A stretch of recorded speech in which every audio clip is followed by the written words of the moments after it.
Infuriated, Economic Freedom Fighters leader Julius Malema was scathing in his remarks on what he labelled the silent voices of churches and NGOs.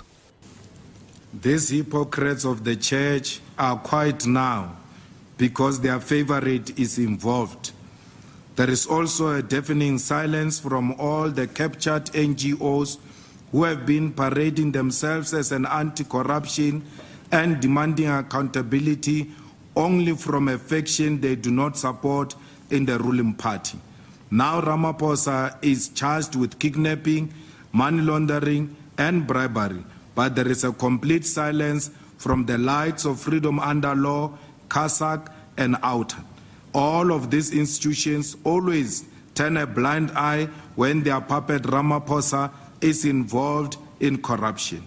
OUTA head of legal affairs, Stephanie Fick, says she's not convinced that the claims made by former Director General of State Security Agency Arthur Fraser will stick. I think what civil society is doing is, waiting for proper facts to come to the fore. I mean, to accuse a sitting president of money laundering because he apparently has money stashed in furniture. There's photos of some things, but the weirdest thing about this, there's no photos.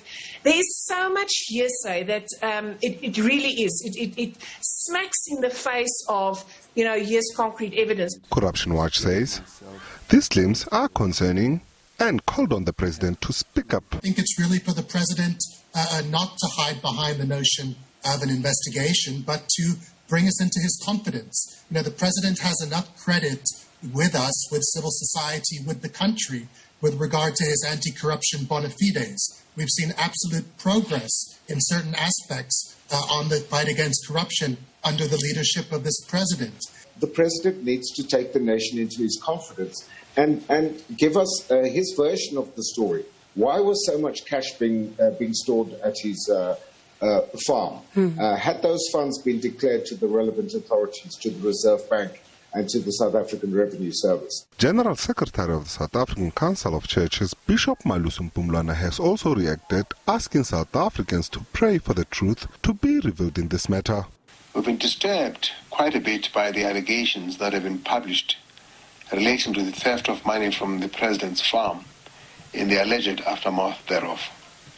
We urge proper and independent investigations with transparency, attending to all the matters at hand for all truth to fully surface.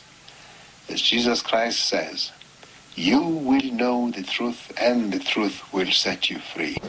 Meanwhile, the EFF says President Ramaphosa should not remain in office but step aside pending the outcome of an investigation into this matter. Nhlanhla Khatlhane, SABC News, Johannesburg.